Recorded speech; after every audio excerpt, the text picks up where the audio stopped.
Let's invest in sports. We are among the top big organizations events hosting in this country. Yes. You know. Yes. Why? Let us at least be the events home center, because that's the only one thing again which we can do very well. Yeah. Sports the same. Now, people are willing, are betting on sports, but the government already is designing good programs for sports, building a lot of public infrastructures. Either football pitch everywhere, basketball, volleyball, etc. There is the will from the people who see that sports, it's a big sector to transform each and everything. Yes. Because sports is really manufacturing a lot of jobs, if I would put it in that context. True. Right? Yeah. Imagine now if we started to produce the best sports talents, whom we even export to global markets. Yes. We are developing our economies in that way, but really from the people and also the government policies, which are really coming to be an enabler to some of the programs. Yeah. Now, still on sport, I'll ask your thought about the government investing a lot of money in Arsenal. I see. Yes. What is your thought? Very great, because remember, with me, I know both public and private sectors here very well. And the time Rwanda invested in Arsenal, I don't remember the figures, but we had more of almost a 40x growth in return, absolutely, of the visitors that we used to have here as the results of that marketing, that branding, that awareness of Visit Rwanda with Arsenal. So it was a good investment. It was not good. It was the best investment in Africa. Absolutely. Yeah. And this investment happened in Europe. Is it not possible to invest in Africa? So, or the returns are minimal? Listen, we have to most of the times understand. Europe, America, they are almost 50 years ahead of where we are as the African continent. And imagine the tourists that we really have. Of course, we mobilize even domestic tourism across our countries, across countries in Africa. But honestly speaking, when it comes to who is bringing some money to pay for these tourist areas, etc., only the American and the Europeans are willing to bring a lot of money, right? That's where, again, I salute our government and even with our His Excellency Paul Kagame to know that the good target market is this Europe, is these American people. They have money, they can be coming here. When they come as a tourist, recently this very well, when they come as a tourist, and we have created the good environment as the country, ease of doing business, we are really good. Registering business in Rwanda, it takes 6 hours, my friend. If they come here, they find the security, cleanliness, ease of doing business. Now, these tourists are willing to build companies here. That's why I was telling you that it was good to target market to not only shoot to tourists, but again, turning tourists to business investors here in Rwanda. Great jobs. And by the way, that also brings me to another point that I've noticed in Rwanda, people start working when they are young. Absolutely. The guys who are high school and still working. The guys who are in college and still working. Please speak a bit about that, because most Africans would learn from this. Absolutely. So I think, again, it starts from the good country, which has great youth empowerment programs. And when you look at what we have, in Rwanda, we have ministers who are being appointed at 28 years old, 40 years old, etc. Very young ministers, right? And what this encourages is, and again, that's from a public side. In the private side, if you're a young person, very creative, very innovative, a problem solver, and you can work on a certain solution in education, agriculture, etc., the government has really some sort of programs to support these young people who are betting on this. And then most of the times when we are young, we even empower the young people. That's how it starts from. Government empowering us, it's young people being empowered, and they empower other young people. That's how the generation comes in terms of you seeing many young people dominating in some of the activities, the jobs here in Rwanda, entrepreneurship. So there is even that self-drive for... There is absolutely. Yeah. For even many youth who are not in government, but also in private sector. In the private sector. And would you say for sure that other African countries, they should actually focus more on investing in the youth? Please, they should, because remember, 60% of Africans are under 25 years old. Yes. The average age in Africa is 18 years old. Yes. So what does it mean? It means a larger population we have is young people. Yeah. So they have to be empowered. And when we are empowered, we can ensure that even our elders go in retirement very well. Because if I'm a young person and I'm getting good money, why am I going to get my father or mother with 50 years to keep hustling? You can't take care of them, right?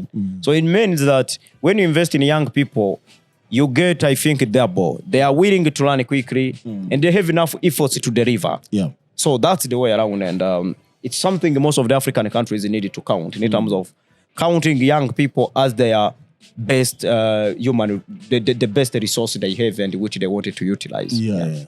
So is that one of the things actually that encouraged you to join government as a training and study visit officer? So of course, the time I went there, it was again very interesting. Or did you get a call? Here's the thing. I remember... you are here when you get appointed in the government. I know. You receive a call. I know. So this is what happened. Yeah. Back in high school, I had the big dreams of maybe once to say I can work for a ministry. Maybe Minister of Education. Yeah. Or Minister of wherever, IT, something like that, depending on the areas I was interested in. Yeah. And now, I would say, for me, I met my dream. And how? Rwanda Corporation manages Rwanda's homegrown solutions and innovations across public sector. It's an institution which is the knowledge hub of government of Rwanda. Yeah. Because that's the institution which is managing what I would call SAF cooperation programs. It means this is a UN framework of if Rwanda did it in agriculture, in IT, in unity and reconciliation, Kenya can do it, Uganda can do it, etc. If Uganda made it in maybe public infrastructure, Rwanda can do it. What I mean is now the framework of enabling Africans to share expertise and experiences. That's what the institution does. Okay. And then with me, now, I was working with each and every ministry in this country on a daily basis because with my role, I was into programs and projects design, mainly. Okay. And then I was working with the government institutions here every day on a daily basis, again, but working with other institutions from across the world. Yeah. Like if I tell you in Kenya, you know probably most of the two ministers. Yeah. If I want, I can share with you the contact. Why? Because what I was doing on a daily basis is to make sure that you interact with these government institutions. Yeah. And how I went there to go to that, I was selected among the students whom they were scouting to go there. Okay. So I went there to do the test. I did the test and I was hired. And one of the greatest milestones I really even have because it gave me the exposure to understand very well what country has done and what they are prioritizing. Like if you talk to me at least, I know each and everything with our Vision 2020, which we completed recently. I'm aware of our Vision 2045. If you can in summary tell us what this vision is all about. If you have achieved them or if you didn't achieve them, what are the lessons? How did you carry on? So with Vision 2020, there were the break. It had I would call strategic plans as well. Yes. And then those strategic plans were built around different sectors. Yeah. The country could be like, with infrastructure, we want to achieve this. Yeah. With education, we want to make sure that each and every maybe Rwandan can access education, right? Yeah. There were unity and reconciliation programs. So there are visions built across different sectors. Yeah. But to speak now to where we are going, 2045, Rwanda plans to be the middle income country. 2050, we want it to be higher income country. Yeah. And one of the best things Rwanda is betting on is now knowledge economy. Yes, yes. Knowledge economy is at the core of our 2050 vision. And then when we talk about the knowledge economy, you understand now, you are coming to bet on scales for young people. Yes. So that's the key highlight. If you are aware of that and you are an innovator, you understand what to do, right? Yes. So and then most of the times when you see the government policies and the targets and the plans, and you're into private sector, you become an integral part in terms of being a good partner to the policy, and you're part of the national agenda when it comes to implementation. So then that's one of probably the key highlights in our upcoming 20 vision in 2045, which we are already undertaking with our mid-term plan of which we call national NCT1, right? So national strategy for transformation 1. You understand now the country is transforming itself. Now we need that there is targets in health, targets in human resource, targets in education, targets in tourism, targets in ease of doing business. Across, they are scattered, and when you need to read them, that's as an entrepreneur you will come. By the way, if I'm innovating, if I'm solving this problem, what does the policy speak about this? What can I build to support this policy? So that's the way around, and it helps most of the times when it comes to. Now, another question I would ask around this is, does His Excellency brings bright mind like yours and put you in a room and say, you know, this is what I want implemented, and works with you closely, or is it self-driven or ministry-driven? How is it? This is, it starts from president-driven, first of all, because His Excellence he has more than programs he initiated. There's something like Meet Young Professionals. Meet Young Professionals, they collect young people from universities, young entrepreneurs, young people from corporates, full day event with His Excellency, the President, chatting about country's development, what young people can support, what are you doing, for President himself to hold the young people accountable and to tell them, we are the ones who have to drive this. That's one program. He was the key leader of Youth Connect. Youth Connect was born from here. Now Youth Connect is it the program happening this week? Youth Connect is happening this week, and now Youth Connect moved from being a Rwanda program to becoming a continental program. The Youth Connect Africa is taking place in Kenya this year. Which month? Yes. It's going to happen in October. I don't remember the time, but your recent deputy president, Richard Rigati Gachagua, the time he attended Youth Connect here this year, he requested that Kenya wanted to be the host. Now, those are the programs that the president has initiated, which are already known, where he meets young people to chat. And not only that, he's also doing some other really close activities with different young people, encouraging them, etc. And then you find that it starts from president with his vision, his will to young people's potential, to what they can do, to include them, either in the private sector, public sector, etc. And also now to making sure that what's next when it comes to what? The institution is already running from him. That's why most of the times the president is the role model to most of the programs. Now, if he's doing a Meet Young Professionals, that's a youth empowerment program. Ministry has to take over immediately, right? He's a good initiator, and he is this person who keeps following up. By the way, we initiated this last 2 years. What is the process? Where are the results? Where are the results? Absolutely. Not even progress. Not the progress. Where are the results? I remember I attended this program later 2 years here. Then tell us what are the results. Again, he has some. Again, we have something very interesting here in Rwanda, which is called. It's called. It's more of. It's called citizen outreach. Citizen outreach. That's where president says maybe this month I'm going to visit all the districts in this province. One by one. He can visit 4 districts, meeting citizens. Thousands of citizens gather to meet the president. And most of the times, young people are encouraged to be there. When there's a citizen outreach, that's where things are tough. I hear people get fired on the spot. You got it. Yeah, he comes. I'm a young person. I can ask a question. Hi, President. I'm breeding this, but the district or province didn't support me. Yes. Why didn't they support me? I reached out to them for almost 10 times. They didn't hear me. And the mayor can leave immediately. Yeah. Or Vivens was running this program, but we have never seen him here. Absolutely. We haven't seen him here. Where is him? Absolutely, yeah. Call Viven. Tell him he's fired. That's it. Yeah. And it's a good thing. But unfortunately, and this maybe doesn't concern you, but Magufuli tried to do the same thing. Absolutely. Unfortunately, he didn't see the light of the day. Absolutely, I know. But I feel like this is just all to Africa, because all of us, we have one common goal. Absolutely. To fight poverty and diseases.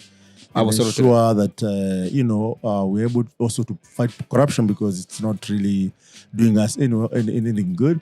And for our listeners, the reason why we do Impact Masters and Africa's Talking podcast is to highlight such things to our young people, both the young and old, the government, and if you can learn from these experiences, because at the end of the day, we don't live in isolation. Absolutely. It's one global village which depends on each other. Yep. So some of these lessons are worth sharing, are worth resharing, and we can learn from each other. Absolutely. The only challenge comes to, can we be able to implement after the lessons? Absolutely. So that it doesn't sound like a motivational talk. A motivational talk. Absolutely. So we should be challenged enough to say that, it's about time that we started, we started implementing, we started reviewing even after implementing to see where we are going wrong, etc. The reason also, again, we as Africa's Talking, we are going to each country. Like here in Rwanda, now we have our second biggest hackathon here in Rwanda, in Kigali. It's happening in Africa Leadership University. It's around industry area opposite Azam. I know. So it's around there, and all the entrepreneurs, all the developers, all the talent. You said it's a talent-based economy, Absolutely. a knowledge-based economy. They invited here because after you learn one or two skills, the best way to test is, building stuff. Absolutely. So you're focusing on people who are writing solutions using code, software engineers, developers, IoT engineers. Come build with us tomorrow. That is on 19th August 2023. Come build with us throughout the day. All our best engineers will be there. We'll be able to see, what the challenges are, and you don't come out the same way you got in. Absolutely. We're not just doing this one-off. I remember we did the same in August. In October last year, October, September there, I can't recall the exact date. But essentially what I'm saying is that from this hackathon, expect hackathon every month. Every month. Also a meetup every month around writing solutions. Wow. So even we are calling our excellency is a highness. Paul Kagame. This is another program actually should look closely into. Join us. Let's join hands, because at the end of the day, Africa, we need each other. Absolutely. And if Rwanda succeeds, doesn't mean Kenya fails. If Kenya succeeds, doesn't mean Nigeria fails. Absolutely. I know there is so much going on in Niger, Mali, and Burkina Faso. West Africa. They are our brothers. We should be united and seeing how can we be able to eradicate some of these issues that people keep raising generation after generation, and ensure that you are progressing. Absolutely. And that said, I'm proud to meet you, Vivens. Maybe I didn't tell you that, because at your age and doing all this amazing stuff is not only outstanding, but also emulative and challenging for most of the users. Because most people at your age, they're thinking, until government opens job opportunities, but we can do it. Actually, we should be the government. We should be able to implement some of these things. And we start now, everything else follows.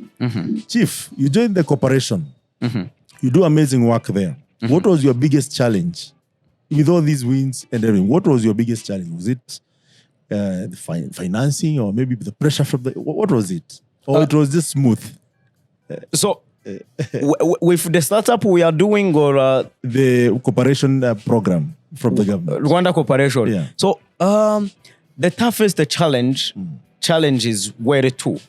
One, remember, I said my background, I tend to care much about only mathematics and science, etc. Yeah. And then I was joining private company, but for the government.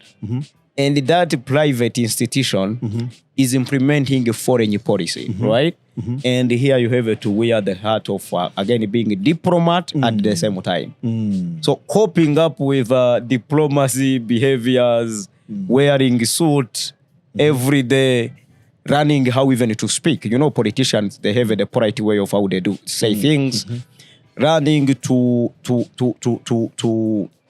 first, again, master what we are doing. Because remember, when you are joining the company, the institution like that one, Rwanda Corporation, you have to understand each and every country, programs, innovation, challenges, etc. Because that's what you are managing. Yeah. That's what you are sharing with other countries in terms of knowledge exchange and even experience programs, right? Yeah. And then to master, I could spend the night running each and every government program which was implemented. And I could watch the news on Rwanda TV every time to understand what is happening across Rwanda. Because tomorrow I'm going to be asked by a certain delegation from Kenya. Yeah. We wanted to implement maybe community-based health insurance program, like as Rwanda did. Yes. We wanted to build the online portal for government services. And now Kenya is doing it, and they're being shared the expertise from Rwanda with our company called Irembo here, right? Yes. So then